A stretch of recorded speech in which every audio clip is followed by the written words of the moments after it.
Seigneur. Est-ce que nous sommes là? Alléluia. Est-ce qu'on peut se constater que nous sommes là? Est-ce que nous sommes là ce matin?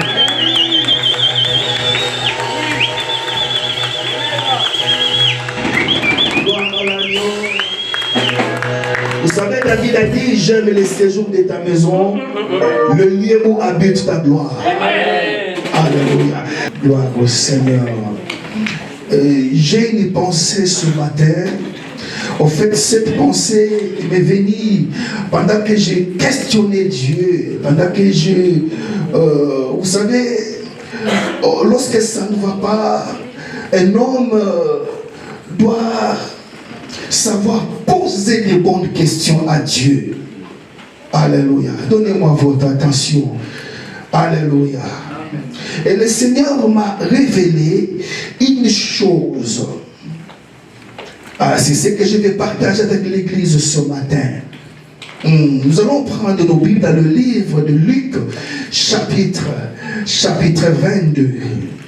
Luc, chapitre 22, nous lisons à partir du verset 31. Luc 22. Ouais, j'aime quand Jésus parle. Amen. La Bible dit que sa voix fait affanter le biche. J'aime quand Dieu parle. Alléluia. Alors qu'est-ce qu'il dit? Le Seigneur dit, Simon, Simon, oui. Satan vous a réclamé Wow. pour vous cribler comme le froment.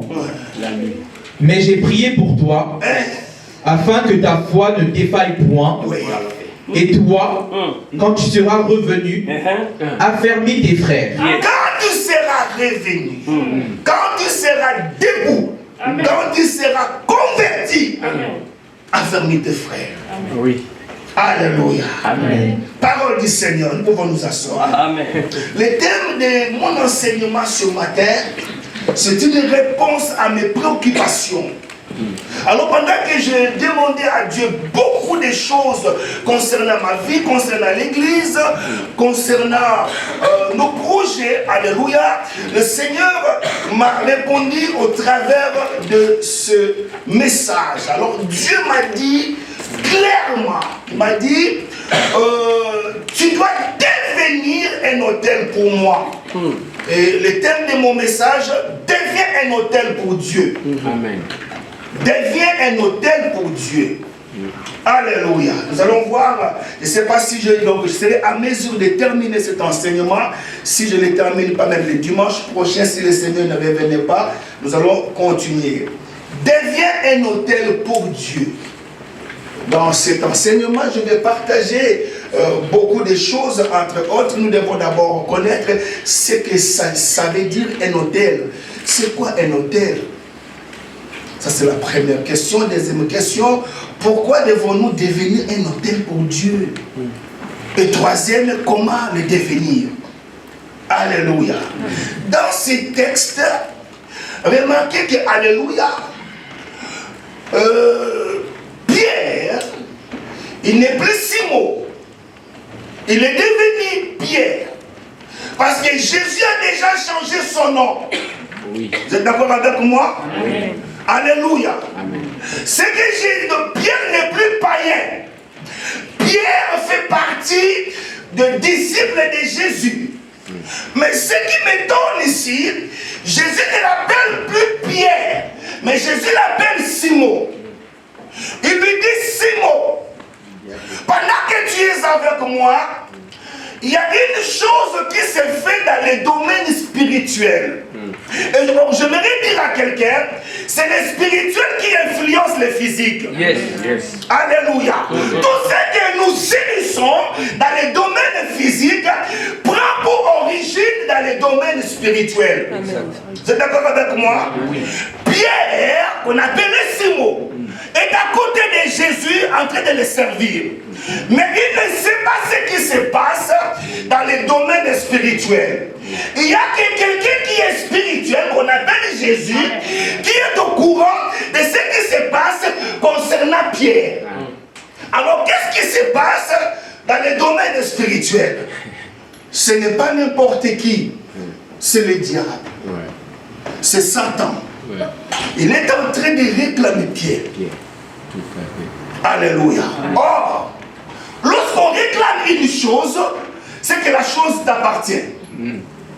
Vous êtes d'accord avec moi? Amen. Quand je viens par exemple chez Papa Guy pour dire que non, Papa Guy, je suis venu réclamer ma Bible, c'est que la Bible m'appartient. Alléluia.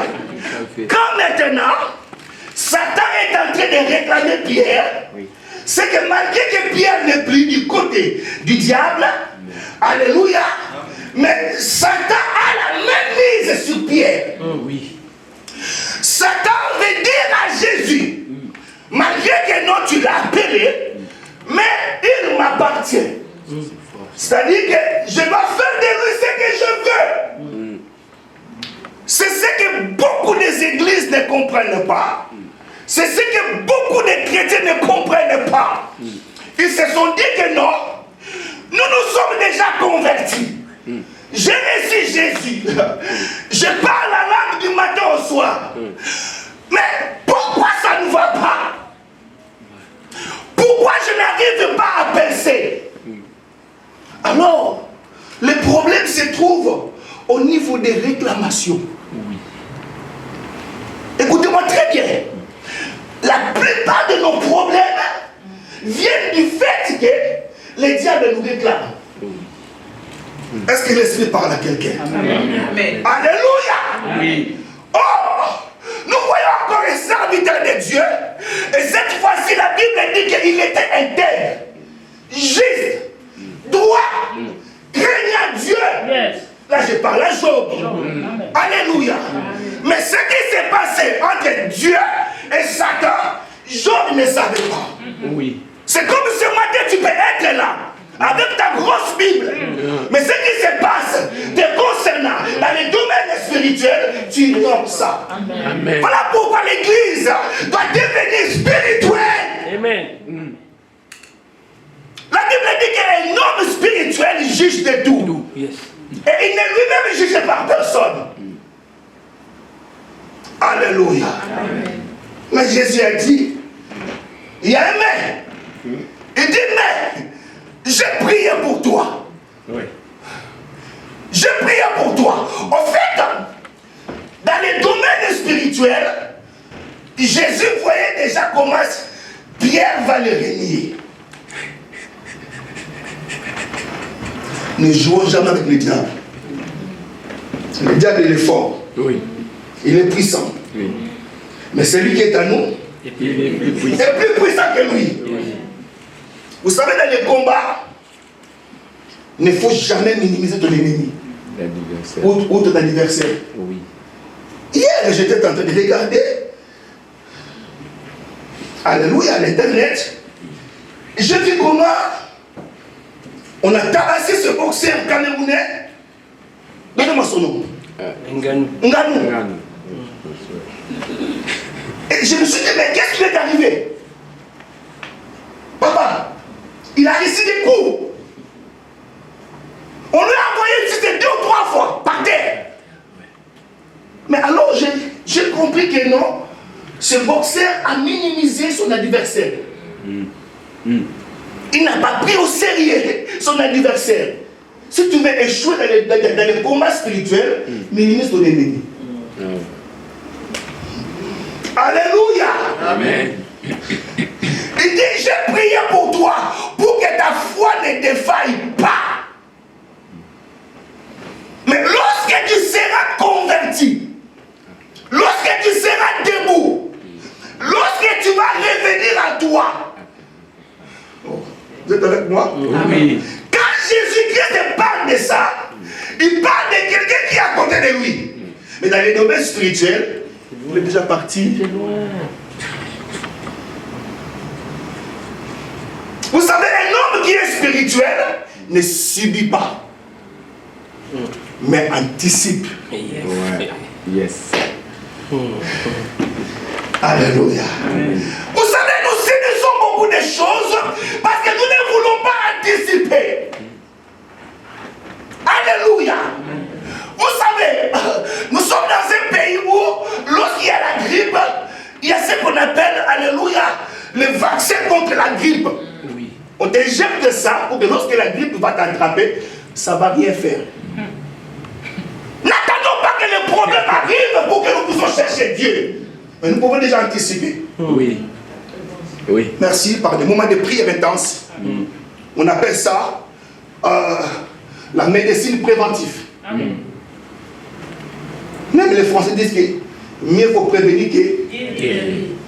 Vous êtes intelligents. Alléluia. Amen. Hôtel. C'est quoi un hôtel?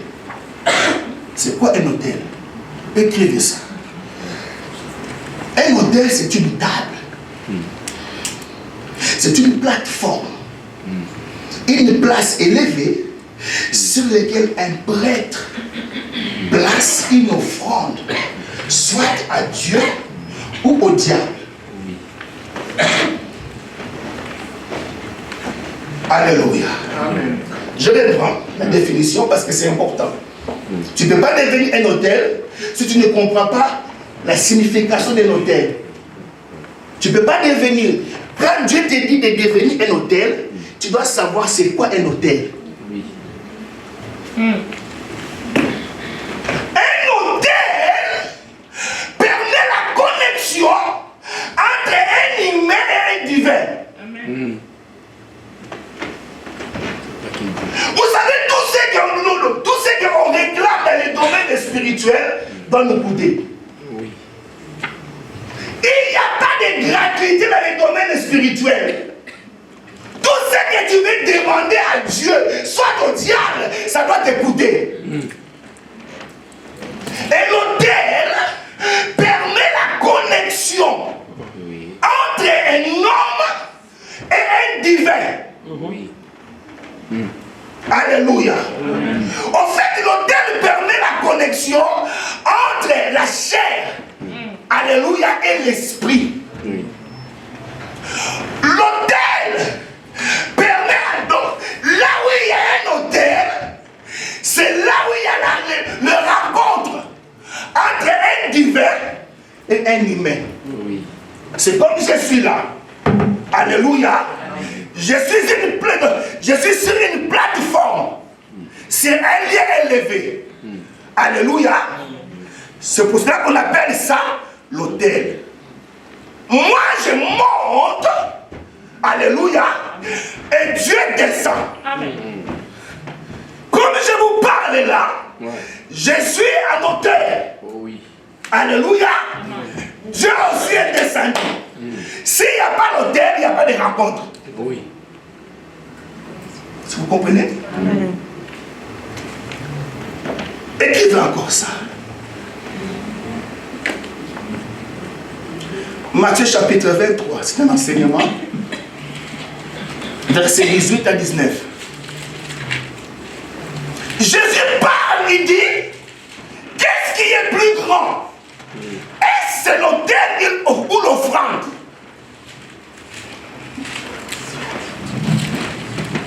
Je vais faire en sorte que l'Église vraiment comprenne. Que Emmanuela comprenne, nos jeunes sœurs comprennent. Alléluia. Qu'est-ce qui est plus grand? Qu'est-ce qui est plus important? Est-ce l'offrande qu'on pose sur l'autel ou l'autel? Jésus-Christ parle de ça. Il dit aveugle que vous êtes. Frère élevé, tu peux aller. Matthieu 23, verset C'est 19. très important, Église.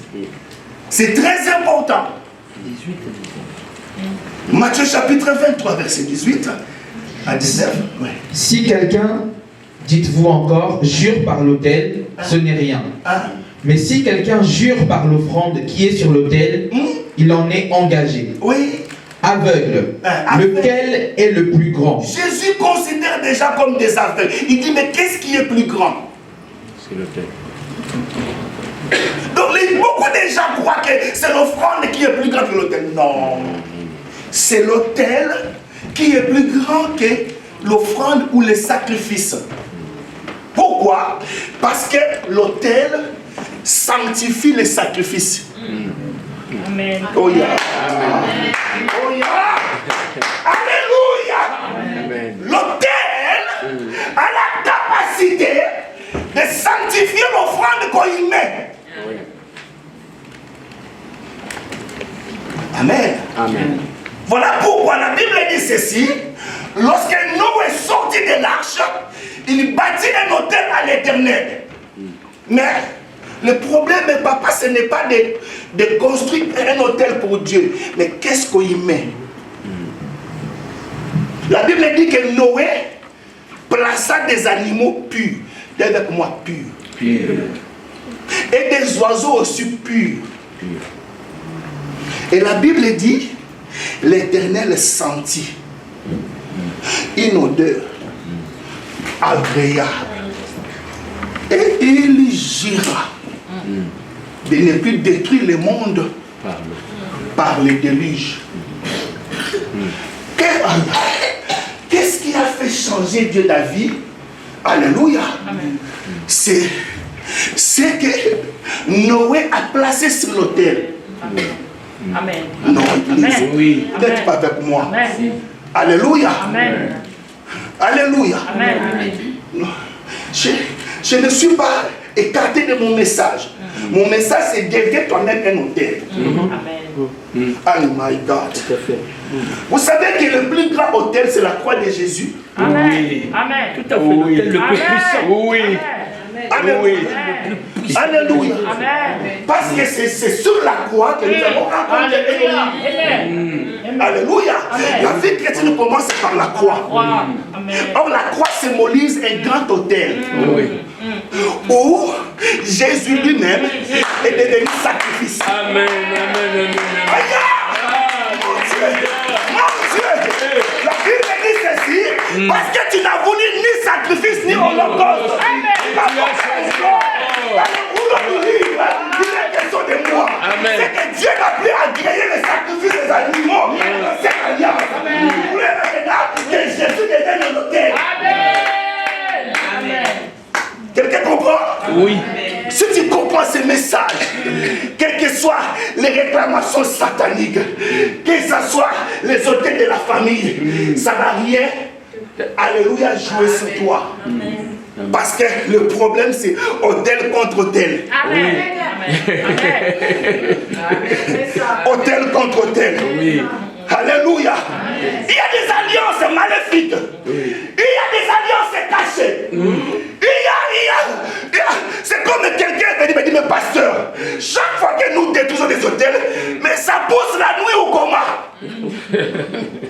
On les détruit, mais ça revient toujours. Alléluia. Amen. Vous savez, il y a un mystère sur les hôtels.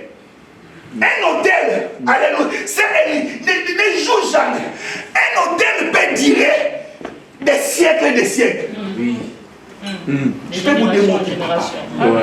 L'autel qu'Abraham a bâti à Dieu. Abraham n'est plus. Isaac est venu.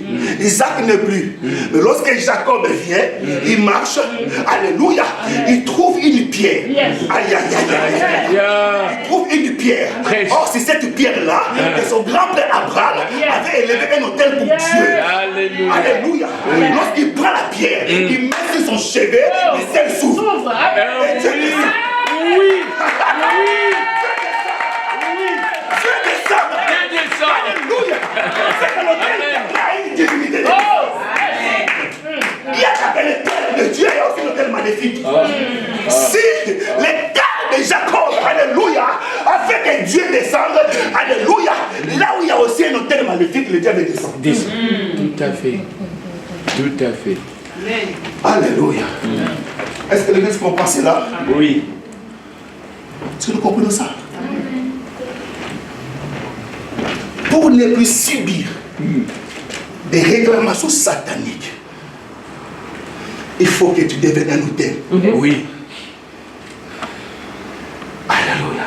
Amen. La Bible dit un jour, Abel et son frère Caïn sont venus présenter des offrandes à Dieu. Mais on ne peut pas placer une offrande sans pour autant qu'il y ait un autel. Oui. Mais rappelez-vous que l'autel est plus grand que les sacrifices. Mais après avoir placé l'offrande, Dieu vient. Partout où il y a l'autel avec les sacrifices, il y a l'apparition divine. Oh. Oui. Est-ce que nous voulons vraiment voir Dieu, cette église? Amen.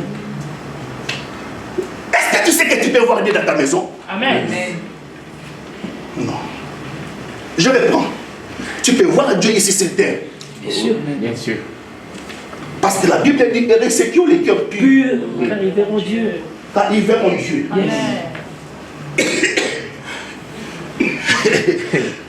La Bible dit ceci. Dieu regarda d'abord Abel et ensuite son offrande. Il agréa. Mais quand il tourne vers Caïn, son frère, vous savez, lorsqu'on offre à Dieu, la première des choses qui attire Dieu, ce n'est pas l'offrande. Oui. C'est les C'est l'autel. C'est les cœurs. Oh, j'ai perdu l'église. Non, c'est les cœurs. Vous êtes là? Oui. Ça va chez Mima? Oui.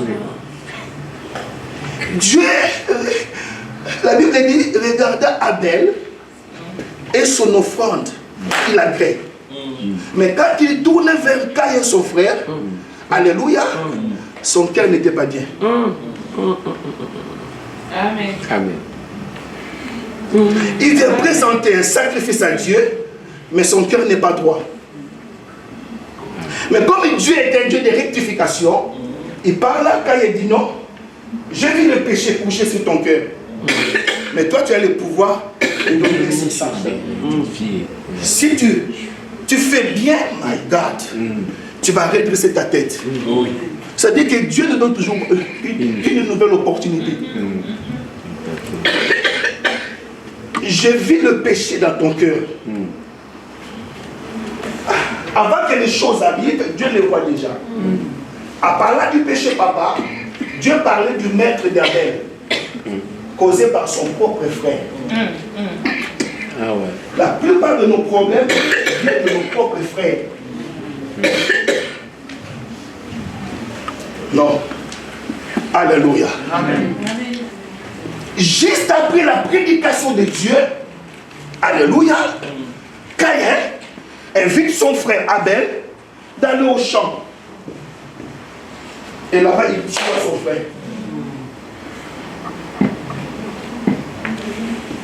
Oh mon Dieu, oh mon Dieu, si la prédication de Dieu n'affecte pas Caïn, quel genre de prédication va affecter l'église?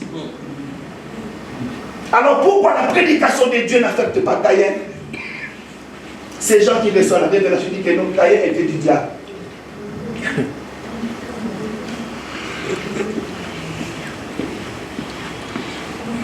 Il y a ceux qui appartiennent à Dieu, il y a ceux qui appartiennent au diable. Jésus a dit, mes brebis, je les connais. Yes. Ils écoutent ma voix et ils me suivent. Si tu fais partie de la bergerie de Jésus, tu écouteras la voix du maître. Oui. Non, my God. Oui. Est-ce que je peux encore avancer? Amen. Prêche. Vous savez, si tu fais partie de la bergerie de Jésus, alléluia, même un chant de coq peut te faire revenir à Dieu. Amen. C'est fort. C'est fort. Trop. Alléluia. Seigneur, aide-nous à comprendre ce message. Vous savez, l'histoire des autels ne concerne pas que le petit chrétien. Même nous, les hommes de Dieu, Tout à fait. nous plairons.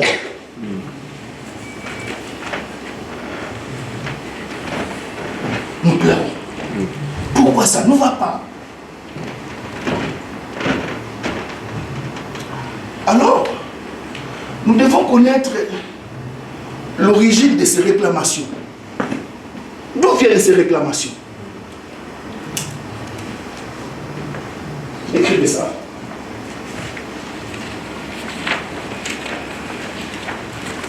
Je connais un frère qui était zélé aussi, qui s'appelle Paul. Il était confronté à ce problème. Il dit, le bien que je vais faire, je ne le fais pas. Mais le mal que je refuse, c'est ce que je fais. Alors il dit, mais qui me délivrera de ce corps de péché? Misérable que je suis. Gloire soit rendue à Dieu par Jésus-Christ. Par Jésus-Christ. Mais d'où vient ces réclamations? Pourquoi le diable me réclame? Quel qu'ai-je fait? Pourquoi il ne nous laisse pas tranquilles? Mais lorsqu'il nous réclame, c'est que nous lui appartenons. Pourtant la Bible dit que rendez grâce à Dieu qui nous a rendu capables, qui nous a délivrés de la puissance des ténèbres et nous a transportés dans le royaume de son Fils bien-aimé, à qui nous avons la rémission et la rédemption. Regardez le travail que Jésus a fait. En acceptant Jésus, Dieu nous a transportés du royaume des ténèbres dans le royaume des lumières où lui-même il est le maître. Amen. Mais pourquoi alors subissons-nous ces réclamations sataniques, maman? C'est quoi le problème, mon Dieu? Alors l'Esprit m'a dit, le problème vient de l'âme. Dis avec moi l'âme. L'âme. Dis encore l'âme. L'âme. Est-ce que vous savez que l'âme ne vient pas de Dieu?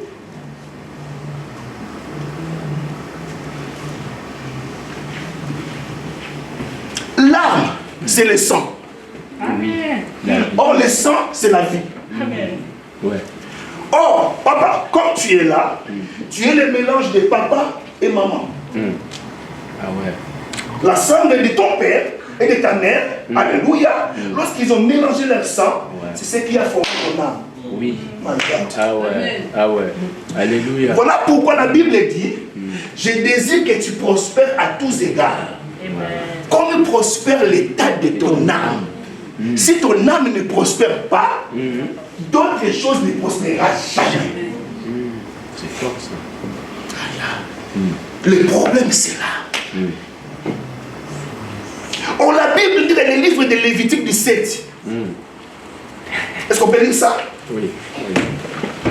L'âme, c'est le sang. Oui. Or le sang, c'est la vie. Si le sang arrête de couler en toi, tu es mort. Si le sang arrête de circuler en toi, tu es mort.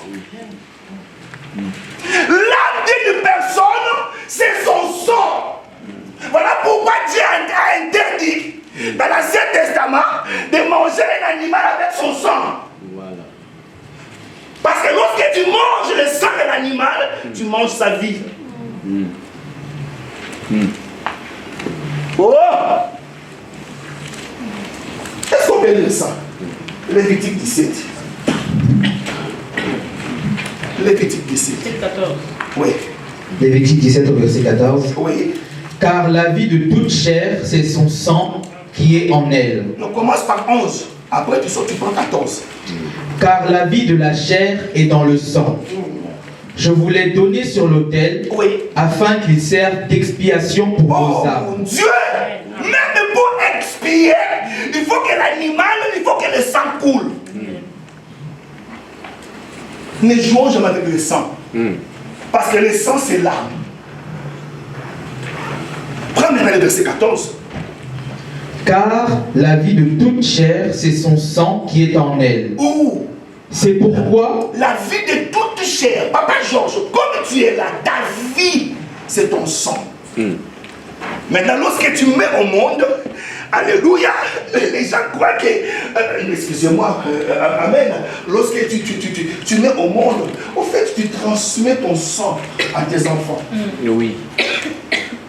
Oui. Hein? Oui. Hein? Oui.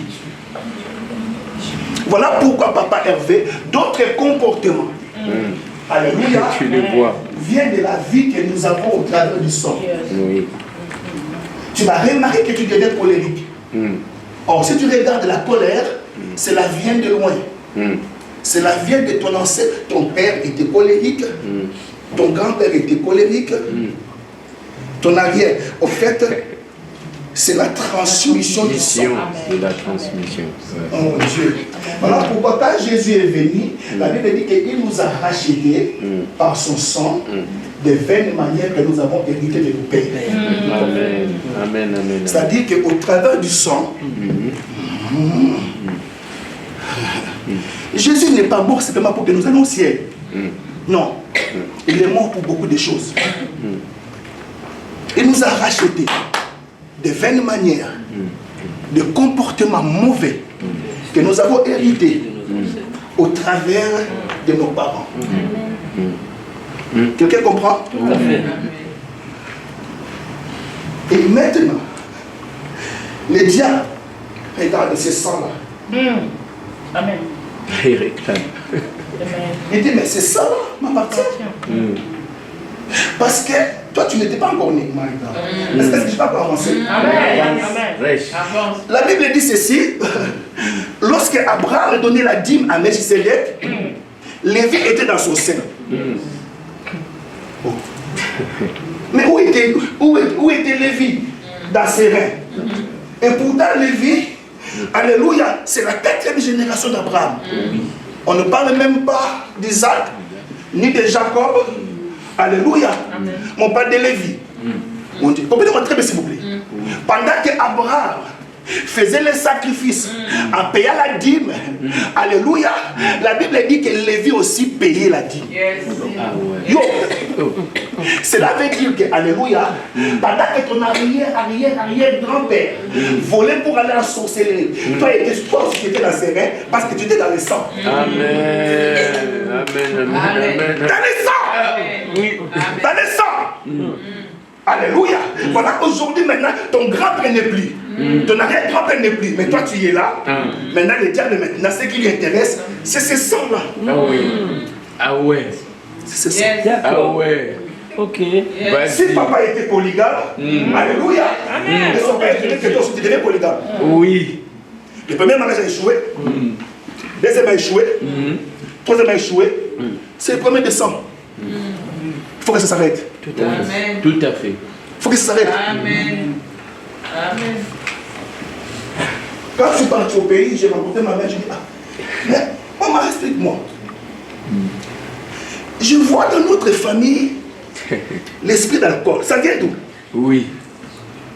J'ai eu le privilège de voir mon père, mais pas mon grand-père. J'ai vu mon père buvait. Alors je lui ai posé la question, je dis, maman,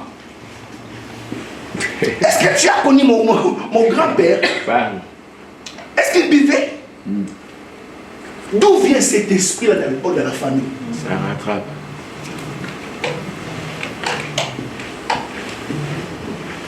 Il y a des choses que tu fais, alléluia, cela ne vient pas de toi. Tu as hérité un genre de comportement. Oui. Venant de loin. Mais pour arrêter ces influences-là, il faut que toi-même tu deviennes un autel. Amen. Parce que les autels nous réclament. Vous êtes là? Ou je vous ai perdu? Non. Ça passe ou ça passe? Ça passe, hein? Ah oui.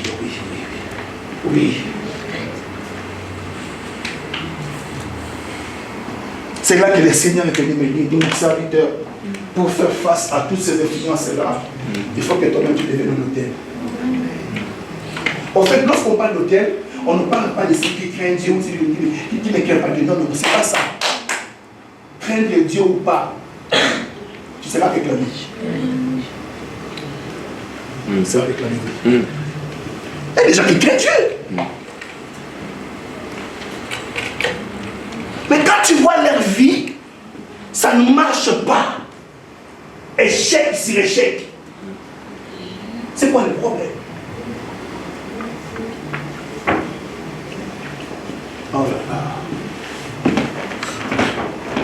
Est-ce que vous savez aussi que David avait ses mots?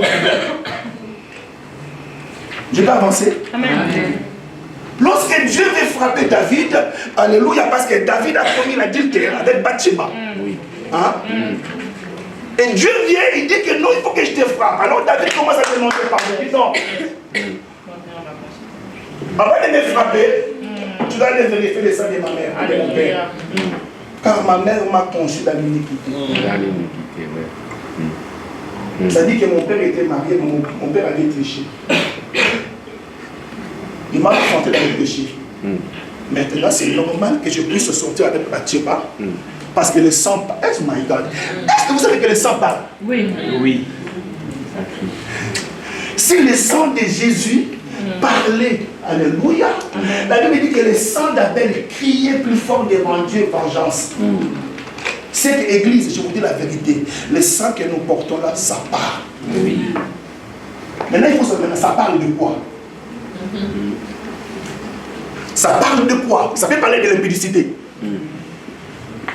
Et je vous dis la vérité. Oui. Oh là là là là. Bon.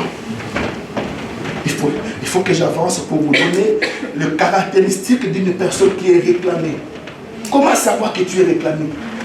Quelles sont les caractéristiques d'une personne qui a une vie réclamée? La première des choses, c'est l'expression des songes que tu as. Il faut faire très attention par rapport à tes songes. La Bible dit que Dieu nous parle tantôt d'une manière, tantôt d'une autre, mais nous ne faisons pas attention. Au fait, les songes, Dieu nous révèle notre vraie vie. Les songes aussi, papa, Dieu permet que nous puissions nous révéler notre avenir. C'est que tu deviendras. C'est que tu es et c'est que tu deviendras. Mais souvent, au travers aussi des songes, Dieu te révèle les plans du diable.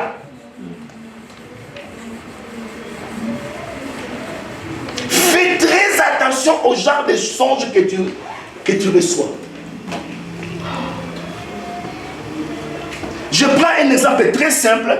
Dans tes songes, tu rêves toujours que tu es poursuivi par des serpents.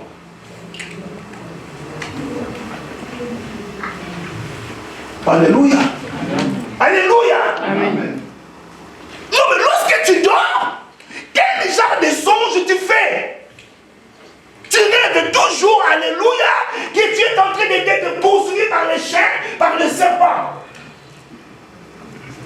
Souvent tu rêves que tu es dans un endroit où tu cherches l'issue, mais tu n'arrives pas. Et tout cela a une explication.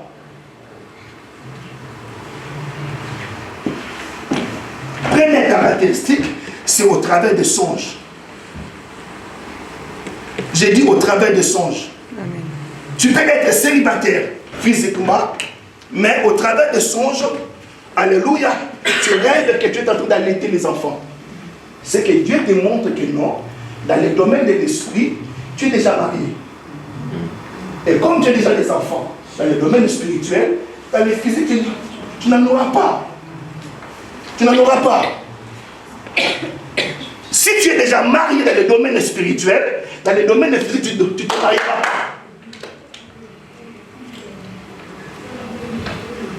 pas. Aïe. Vous savez, l'église, je vais vous parler toujours par rapport aux songes. Cela m'est venu.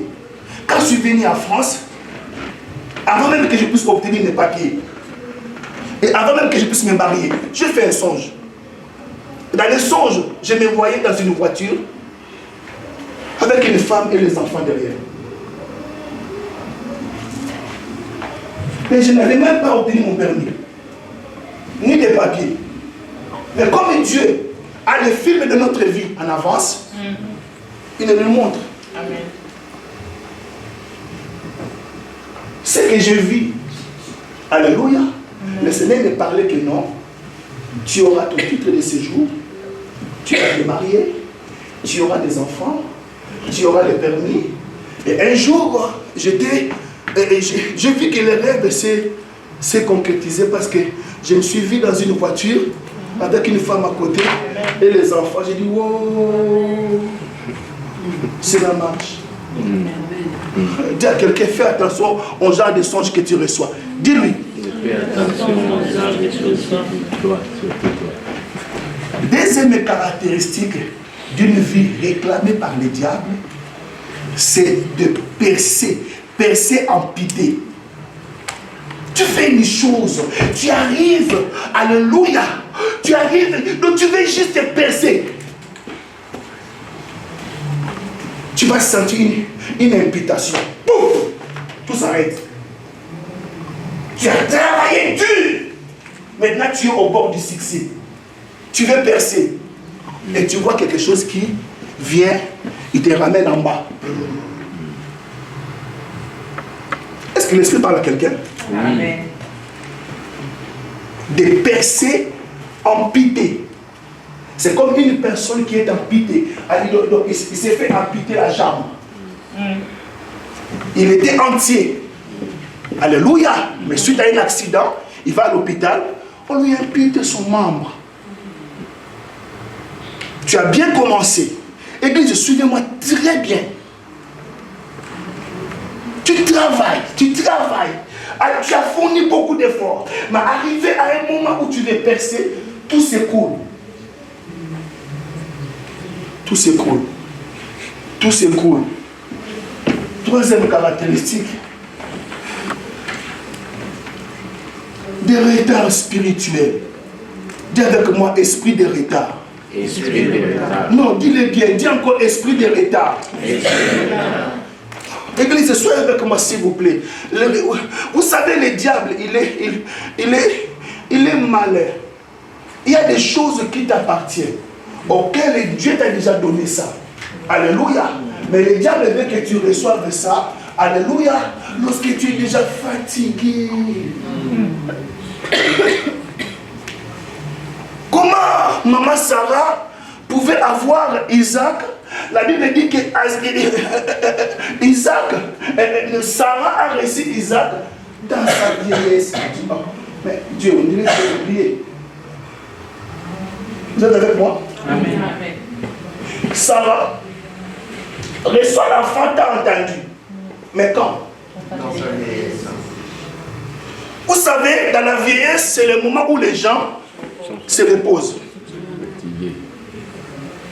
Mais d'autres personnes commencent la vie en retraite. Dis avec moi, esprit de l'État. Même dans les mariages, nous devons faire attention par rapport à l'esprit de l'État. Oui. Il y a un temps où on fait des enfants. Si tu passes ce temps-là, papa, pour avoir des enfants, c'est difficile. Non, mais l'église ne me comprend pas. Oui. Chez les femmes, donc, il y a la ménopause. Il y a des choses qu'on doit réclamer. Alléluia. Qu'on doit réclamer maintenant. Quand je dis par exemple, Seigneur Dieu, bénis mon ministère, mais il ne faut pas que Dieu me bénisse à 90 ans. Non. Tu seras fatigué. Je serai déjà fatigué. Ça, on appelle ça l'esprit de retard. L'esprit de retard, ça existe. Dieu avait prévu qu'Israël ira en captivité. Pendant combien de temps? 400 ans. 400 ans. Mais quand Moïse est venu les libérer, ils sont sortis quand? 430 ans. Mais d'où est venu les 30 ans? Non, vous ne me suivez pas ce matin. Amen. Il y a quelqu'un qui le pasteur parle de l'esprit de retard. Le pasteur parle de l'esprit de retard. Il y a un âge qu'on se marie. Maman, il y a un âge qu'on se marie. Si tu dépasses ça, donc tu entres dans le retard. Il y a aussi un âge où on doit jouer des bénédictions. Yes. Moi, j'aime pas des gens des chrétiens qui disent que Seigneur, nous serons bénis au ciel. Non. Je dois commencer à expérimenter la bénédiction de Dieu d'abord ici, c'est clair. Amen. C'est clair. Au ciel, il y aura de l'adoration là-bas. Je vous dis la vérité. L'esprit de retard, ça existe. Mais la Bible dit que lorsque Moïse est venu pour libérer Israël, le peuple ne comprenait pas que lui était le libérateur. Donc tu peux être en retard par ignorance. Oui. C'est-à-dire que Dieu t'a déjà donné ça, mais tu ne connais pas réclamer tes droits.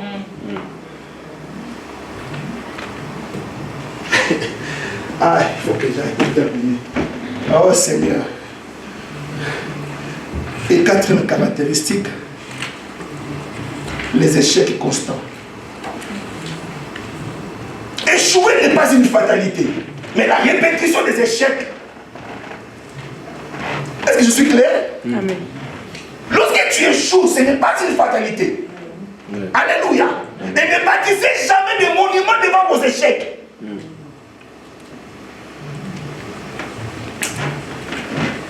Mais la répétition des échecs, ça devient un problème. Toi, tu échoues toujours. échoué. Ici, tu échoues. Là-bas, tu échoues. Donc, les échecs constants. Cela montre que non, quelque part, tu as affaire avec une réclamation. Ne jouons pas l'église. Ne jouons pas.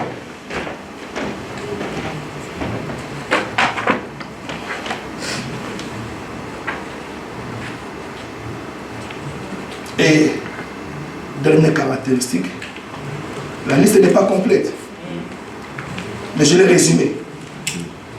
Les erreurs répétées. Vous savez, l'erreur est humaine, mais les répéter, ça devient diabolique.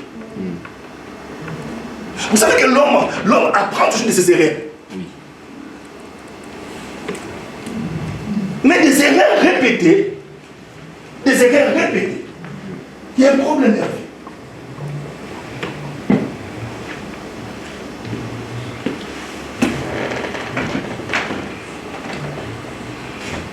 Et le dernier point, ça me reste 15 minutes. Si vous me le permettez, je vais terminer cette partie. Pourquoi devons-nous devenir maintenant notaires? Je crois que j'ai déjà répondu. Pourquoi devons-nous un hôtel pour Dieu? Pour ne pas subir des réclamations sataniques.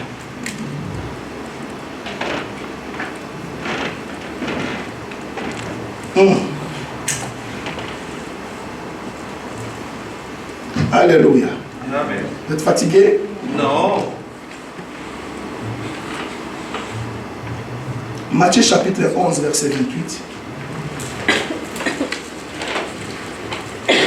Matthieu 11, verset 28, nous connaissons tous ces versets. Jésus a dit,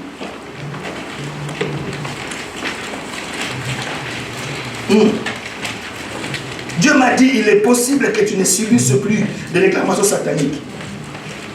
À une seule condition, que tu deviennes toi-même un autel pour moi. Matthieu chapitre 11, verset 28, que nous dit la Bible? Venez à moi, vous tous qui êtes fatigués et chargés, et je vous donnerai du repos. Reprends encore. Venez à moi. Oh là là. Non, j'ai l'impression que l'église est fatiguée. Non. Est-ce que nous suivons? Amen. Reprends encore. C'est pour réveiller l'église. Venez à En moi. fait, Jésus nous lance l'invitation. Et cette invitation concerne tout le monde. Amen. Bien. Jésus, il nous lance une invitation. Et l'invitation concerne tout le monde. Français ou allemand ou congolais. Non, tout le monde. Mais cette invitation concerne les gens qui sont fatigués et chargés. Si tu n'es pas fatigué et chargé, cela ne te concerne pas. Il dit, venez à moi. Alléluia. C'est-à-dire qu'il est censé, lorsque nous venons à Jésus, d'expérimenter son repos. Amen. Et quand il parle du repos, il fait allusion à toute influence satanique. Amen. Un chrétien, Papa Georges, alléluia, peut vivre dans le repos de Jésus. Amen. Amen. Lorsqu'on parle du repos, on parle d'une vie sans agitation. Amen. Ah non. Ah non. Vous savez, Jésus a dit, alléluia, c'est David qui le dit mieux. Il dit, l'Éternel est mon berger. Je ne manquerai de rien. Il me conduit dans le vert pâturage. Amen. Il me dirige. Oh non. Amen. Alléluia. Ce que j'aime, c'est Jésus. Il m'amène d'abord vers le vert pâturage. Je mange. Après, comme il sait que je dois boire, il m'amène dans des eaux paisibles. Amen. Quand il parle des eaux paisibles, c'est qu'il y a des eaux troublantes. Amen. Pas peur. Il y a des eaux qui nous troublent. Comme les eaux de marbre. Amen. Venez à moi. Lorsque nous venons, vous savez, l'église ne comprend pas que nous sommes venus à Jésus. Et lorsque nous sommes venus à Jésus, Hervé, nous sommes censés d'expérimenter son repos. Amen. Son repos. Oh, oui. Son repos. Nous devons nous reposer. La Bible dit, Psaume 91. C'est lui qui demeure sous l'abri du Très-Haut. Repos. Ah non, tu ne le dis pas bien. Amen. Tu ne le dis pas bien. Tu ne le dis pas bien. Alléluia. Amen. Est-ce que je peux encore répéter ça? Oui. Celui qui demeure. Oui. Or, demeurer, ça veut dire il restait longtemps. Et il repose sur l'ombre de Tout-Puissant. Demeurer, alléluia. Demeurer, ça veut dire, lorsqu'il dit que où demeures-tu? Oui. Ça veut dire que je veux savoir où tu habites. Oh, c'est lui qui habite. Alléluia. Sous l'abri du Très-Haut. Oui. Il repose sur à l'ombre l'ombre du de Dieu Tout-Puissant. Tout-Puissant. Amen, amen, amen. Qu'est-ce qui peut amen. le déranger? Non, rien. Quel sorcier qui peut te déranger? Rien. Alléluia. Amen. Ah, Église. Mon peuple est détruit parce qu'il leur manque la connaissance.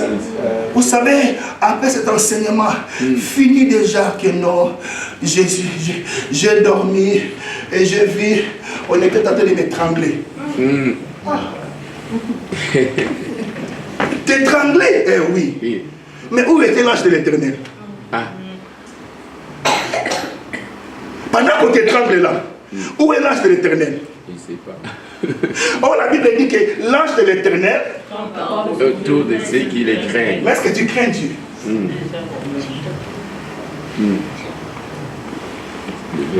Ah, Église. Ah. Même les anges crient au ciel, prêche, Guy Marcel, prêche, prêche. Prêche. Tu parles bien, prêche. Allez, l'église, je vous dis la vérité. Ah, l'église. Il y a des situations auxquelles le diable nous impose. Et nous l'acceptons. Et ça devient normal. C'est comme dans mon pays. Le manque d'électricité, papa, je viens du pays. Donc, les gens trouvent ça normal. Non. Non. Comment tu peux manger dans l'obscurité? Il y a des situations auxquelles le diable nous impose. Et nous l'acceptons. Prêche. Nous devons nous révolter. Oui. Nous devons nous révolter. Oui. Lorsque tu regardes attentivement ta vie, tu dois être compris que non, ça ce n'est pas ma vie. On te l'a imposé. Ça ce n'est pas mon mariage. On te l'a imposé. Ça ce n'est pas mon ministère. On te l'a imposé. Le diable peut changer de destinée. Le diable peut changer une destinée. Oui.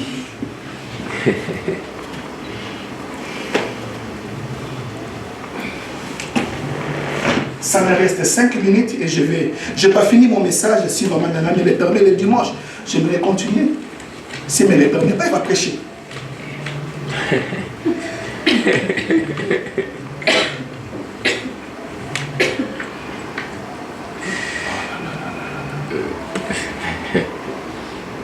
Est-ce que vous savez que par notre position en Christ, cela nous permet de ne pas être de ne pas subir des influences sataniques par notre position. Être chrétien, c'est une affaire de position. Voilà pourquoi la Bible dit que ceux qui sont en Christ sont devenus. Accepter Jésus, c'est accepter une position. Amen. Est-ce que vous comprenez? J'aimerais citer ce verset, ça me fait vraiment beaucoup de bien et je vais terminer pour aujourd'hui. Ephésiens, chapitre 2, versets 5 à 6. Ephésiens chapitre 2, Dis à quelqu'un, être en Christ, c'est une affaire de position. Dis-lui, dis-lui. Non, mais tu ne le dis pas bien, tu n'es pas enthousiasmé. Dis-le bien. C'est une question de position. Tu dois connaître ta position en Christ. Non, je dis que tu dois connaître ta position en Christ. Amen. Ah oui.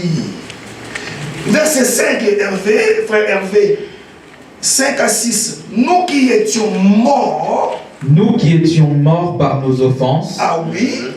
Nous a rendus vivants. Et nous a rendus vivants en Christ. Nous qui étions morts par nos offenses, il nous a rendus vivants en Christ. Mais il ne s'arrête pas là, il continue. Il nous a ressuscités ensemble et nous a fait asseoir ensemble. Doucement. Il nous a d'abord rendu la vie, en nous ressuscitant des morts. Et il nous a pris. Alléluia. Amen. Il nous a amenés pour nous asseoir. Amen. Oh, lorsque quelqu'un s'assoit, c'est pour se reposer. Amen. Quand Dieu te regarde, ta vie terrestre est agitée. Mais spirituellement, Dieu te voit assise. Il y a une contradiction entre ta vie spirituelle et ta vie terrestre. Non, je cherche l'église là. Oh non, mon Dieu. Est-ce que nous comprenons les Écritures? Il nous a ressuscités. Alléluia. La Bible dit ceci. Il nous a ressuscités. Le mot qui m'intéresse, c'est ensemble. Ce n'est pas la partie de Katumbi, c'est ensemble ici. Ensemble. Et nous a fait asseoir. Répétez avec moi, ensemble. Ensemble. Mais ensemble avec qui? Même la façon dont vous répondez, les gens rient de vous, ils ne savent pas. Ils ne savent pas. Est-ce que vous savez que la connaissance a franchi? Amen. Oui. Amen. Ouais. Amen. Ouais.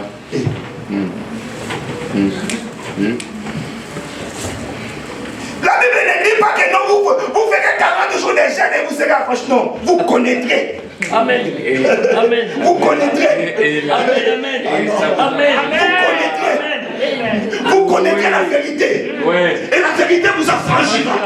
Oui. Si le Fils vous affranchit, C'est réellement libre. Aïe. Aïe. Prêche. laissez-moi manger ma semoule. Ouais. Connaître Jésus. Oui.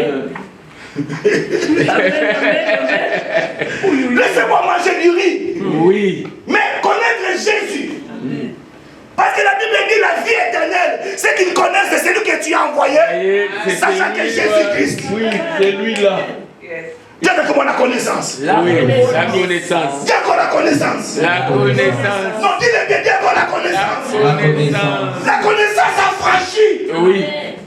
La vérité libère. Oui. Alléluia. Si tu ne connais pas ces choses, le diable va jouer de toi. Oui.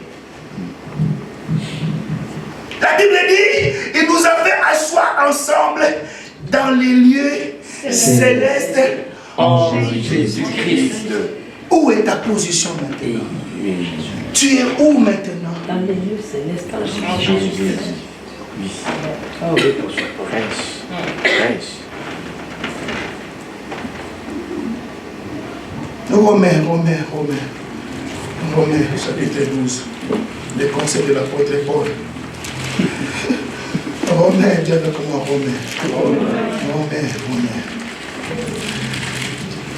Romains, chapitre 12. Là, l'apôtre Paul ne joue pas.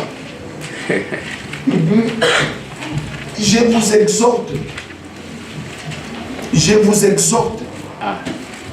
Donc, frère, là c'est quelqu'un qui a grandi. Oui. Amen. Amen. C'est une personne qui maintenant est expérimentée. Il n'est plus enfant. Oui. Merci. Alors nous devons écouter son conseil. Oui. Vas-y. Parce que dans Romains 7, il s'est débattu avec le péché. Oui. Mais dans Romains 12, il dit maintenant, si je vis, ce n'est plus moi Paul qui vis. Oui, mais c'est Christ qui vient. C'est Christ qui vit en moi. Voilà. Vas-y. Il est là. Alors, il a un conseil à nous donner à l'église. Il dit, je vous exhorte donc, Non. frères, par les compassions de Dieu, à offrir, à présenter vos corps. Dis avec moi, corps. Corps. Dis encore, mais du corps. Corps. À présenter vos corps à Dieu comme un sacrifice vivant, saint et agréable. Oh non, j'ai perdu l'église. Non. Non, déjà, je vous montre comment devons-nous devenir un autel. C'est par une vie de consécration.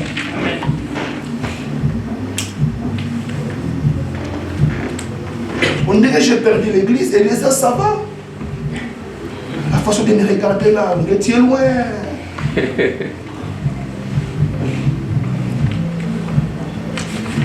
En fait, j'ai déjà... J'ai fini. Amen. J'ai fini.